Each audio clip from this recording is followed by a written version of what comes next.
Someone in your group isn't breathing anymore. No hospital called it.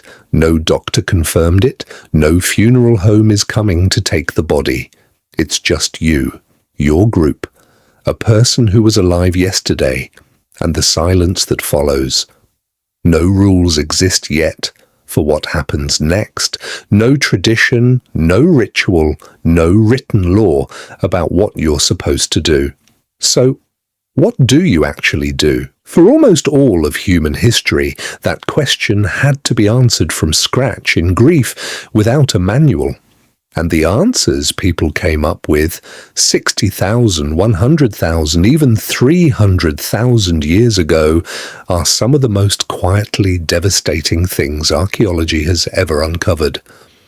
Let's start with the part that surprises everyone. We weren't the first to do this.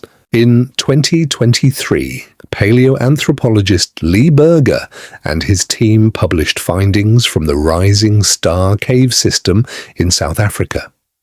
Deep inside the cave, they found deliberate burial sites, bodies placed in specific positions in dugout pits.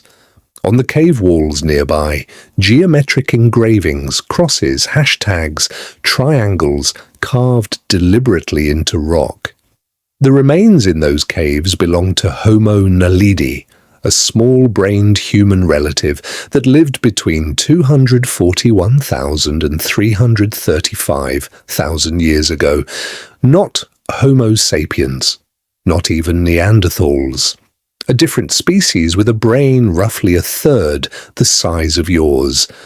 And they were burying their dead and marking the walls of the place where they put them. If that holds up, and scientists are still debating it, it means the impulse to do something meaningful with the dead isn't even a modern human invention. It's older than us. It's older than our species. Now come forward to Neanderthals, who we have much clearer evidence for. In the 1950s, archaeologist Ralph Solecki was excavating Shanidar Cave in the Zagros Mountains of northern Iraq. He uncovered 10 Neanderthal skeletons buried between 35,000 and 65,000 years ago. One of them, Shanidar 4, stopped him cold. In the soil surrounding the body, his team found dense clusters of ancient pollen. Not scattered pollen from wind or time, but whole clumps, representing specific flowering plants: grape hyacinth, bachelor's button, groundsel, hollyhock, flowers that don't grow inside a cave. Someone had carried them in. Solecki called it the flower burial. He wrote that someone in the Ice Age must have ranged the mountainside in the mournful task of collecting flowers for the dead. For decades, it reshaped how we thought about Neanderthals, not brutes, not savages, but people who grieved, people who picked flowers for someone they lost. More recent research suggested bees might explain some of that pollen, and it's still debated today. But here's what isn't debated. Those bodies were deliberately placed. Multiple Neanderthal bodies in the same cave, in the same area, returned to across thousands of years. Whatever the flowers mean or don't mean, Neanderthals came back to the same place again and again to put their dead somewhere specific.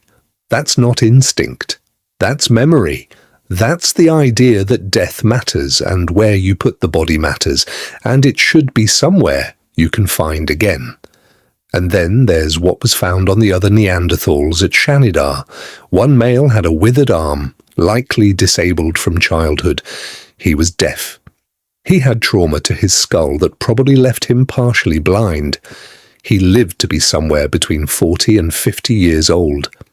He could not have survived without sustained care from his group. He was found in the same burial cluster. Whatever his people felt when he died, they had spent years keeping him alive first.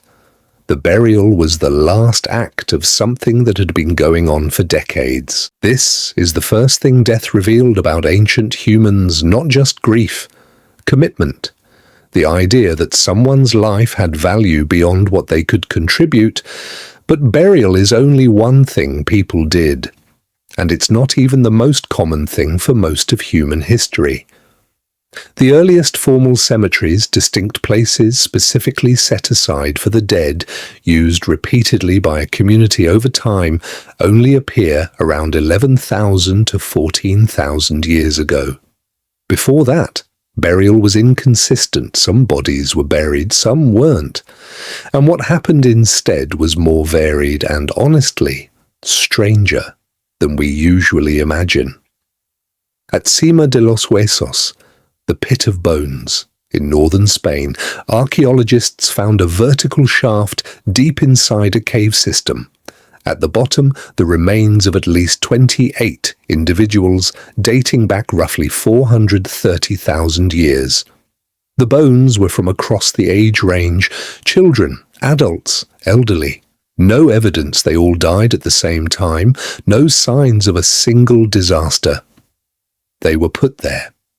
Someone carried these bodies, one by one, sometimes presumably over years or decades, to a specific pit deep inside a cave and placed them inside. They couldn't have seen the bottom. They couldn't retrieve anything they dropped in. It was a place of no return, chosen deliberately and returned to repeatedly. We don't know why. We don't know what they believed, but we know they chose that darkness intentionally for the dead. Some groups went in a completely different direction.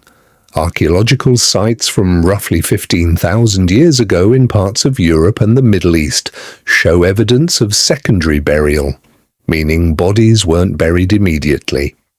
They were left somewhere first, likely exposed to the elements, and then, after a period of time, the bones were collected, cleaned, sometimes painted with red ochre, and then finally placed in a permanent location. 2 funerals essentially. A first farewell and then a second, final one. The red ochre is worth stopping on. It's iron oxide, a deep blood-red pigment, and it appears on ancient human burials on almost every continent in cultures that had no contact with each other, going back at least 100,000 years. Nobody knows for certain what it meant, but the consistency across time and geography suggests it meant something. Red, the color of blood, of life, placed deliberately on the dead. And then there's one of the most astonishing single finds in all of prehistoric archaeology. In 2008, at Hilazon Taktit Cave in Israel, archaeologists excavated a 12,000-year-old grave. Inside was a woman about 45 years old, buried with extraordinary deliberateness. Her grave was oval, shaped to fit her exact body, placed with her the complete shell of a tortoise, the wingtip of a golden eagle, the tail of a wild cow, parts of a wild boar, 2 complete marten skulls, a human foot from another individual, and 50 complete tortoise shells. Most researchers believe she was a shaman, a spiritual healer, a mediator between the living and whatever the living believed lay beyond. Her community didn't just bury her, they built her grave around her identity. They sent her off as who she was. This wasn't practical. This was a statement, a 12,000-year-old statement that said this person mattered in a specific way, and the way she mattered should be remembered. So what does all of this add up to? What does it tell us about what ancient humans actually did when someone died? They gathered. That much is consistent across almost every site, every culture, every era. You didn't process death alone. The group came together around the body. And what happened in that gathering around the fire in the dark? The anthropologist Polly Wiesner documented this in modern hunter-gatherer groups. 80% of nighttime conversation shifted to storytelling, and when someone died, the stories were about them. This is, most researchers believe, where eulogy begins, not as a formal tradition, but as a natural human response. You tell the story of the person. You keep them present in language a little longer before they become only memory. You make sure the group remembers what they contributed, who they were, what they did that was worth remembering. Because in a world with no writing, no records, no photographs, the only way someone continued to exist after death was in the mouths of people who knew them. Grief and memory were not separate things. They were the same thing. And here's the part that archaeology can't fully see, but behavior suggests was always there. Ancient humans mourned. Not the way we mourn in private scheduled grief behind closed doors, communally, physically, loudly, in the open. When the Hadza in Tanzania today lose someone, the camp doesn't move on quietly. There is wailing, prolonged, sustained, group wailing, sound that travels for miles. Other groups have documented similar responses across dozens of unrelated cultures. Grief expressed at full volume, as a form of announcement, as a way of saying to the world, someone who was here is no longer here, and we are telling you because their absence is real and it is large. Somewhere in the deep human past, someone dug a hole and put a body in it.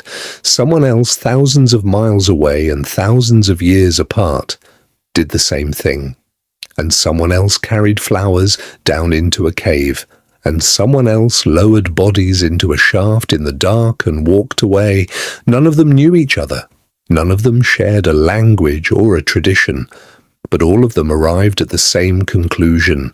Death is not nothing.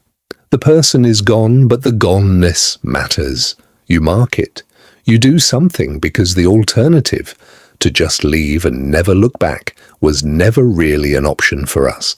That's what ancient humans did when someone died. The same thing you do, just without the words for it yet.